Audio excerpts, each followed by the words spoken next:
Verse 114. The Dhyanas, the immeasurables, and the no-form Samadhis, and the thought-cessation, all these are not at all found in mind only. The Dhyanas, the immeasurables, the formless, the Samadhis, and the complete extinction of thought, these do not exist where the mind alone is.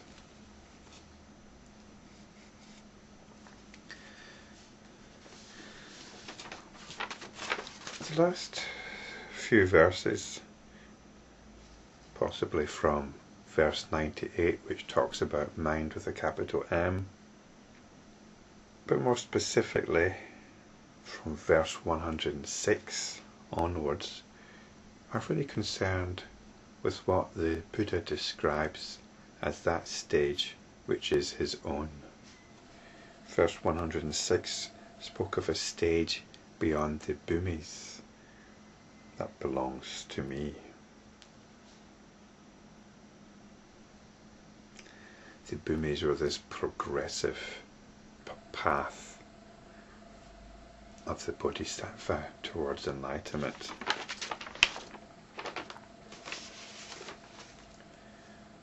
Verse 107 spoke of self-realization and absolute purity.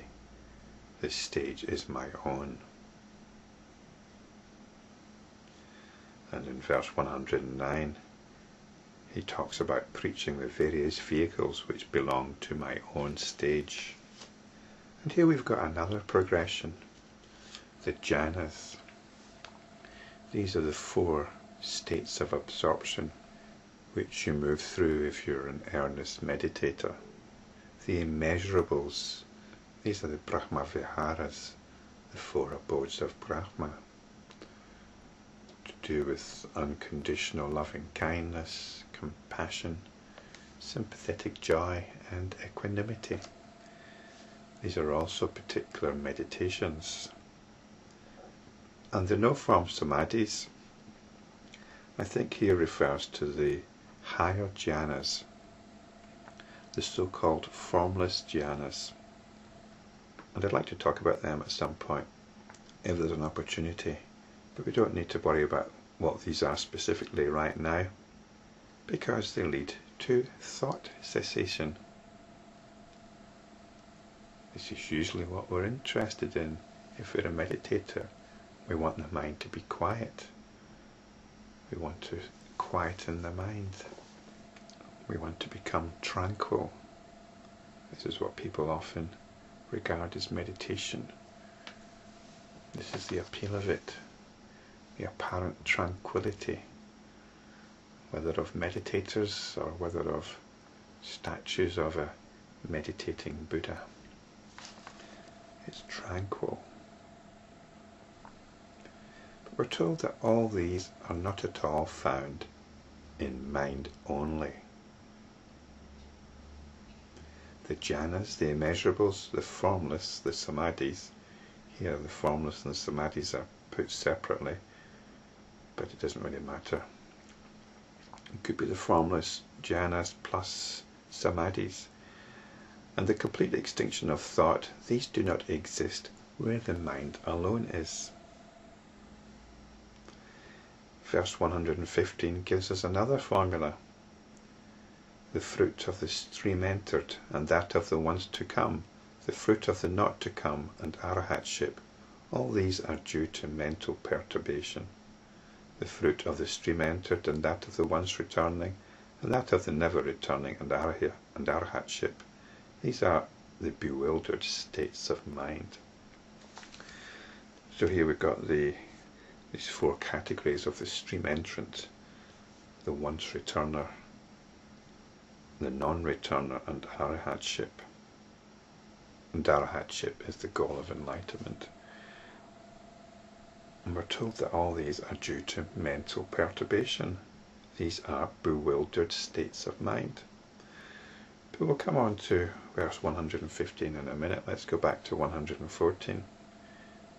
Because I think we can assume from what verse 105 says that the jhanas, the immeasurables, and the no-form samadhis and thought cessation, all these are also due to mental perturbation. They are bewildered states of mind. They are not to be found in mind only. They are not to be found in the stage of the Buddha. You'd think, well, thought cessation, the final conquest of the mind, isn't this to be found in the stage of the Buddha? Isn't this to be found in mind only?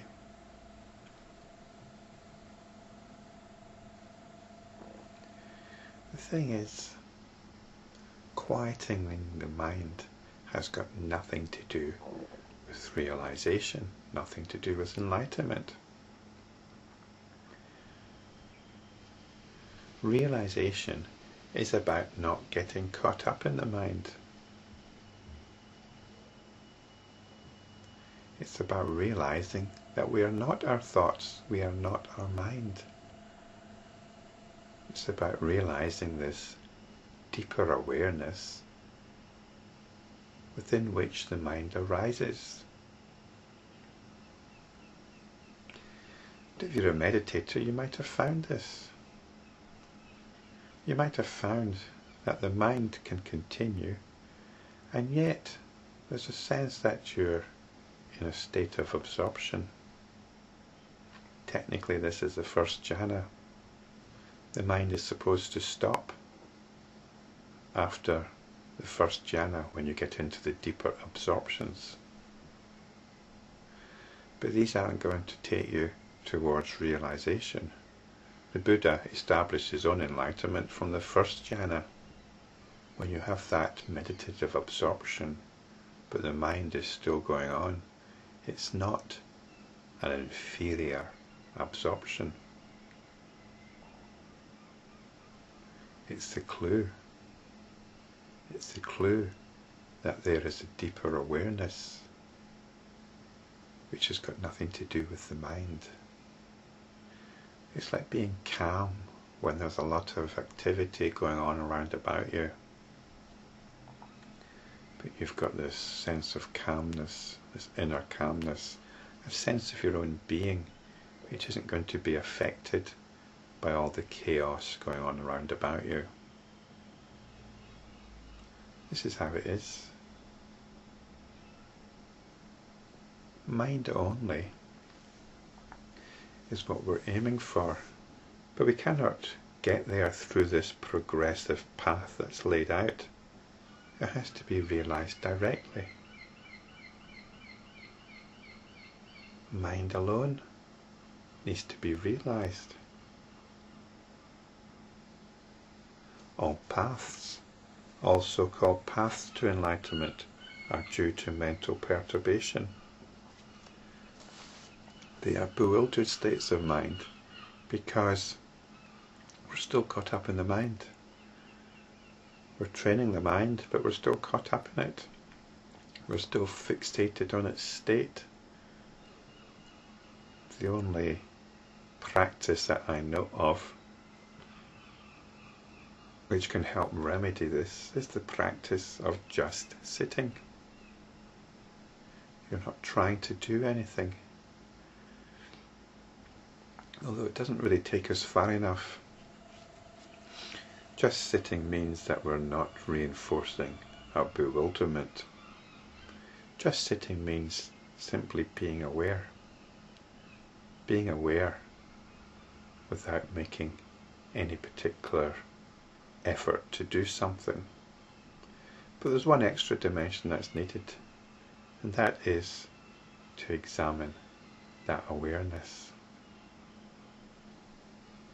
It's at that point that we can step out of the mental perturbations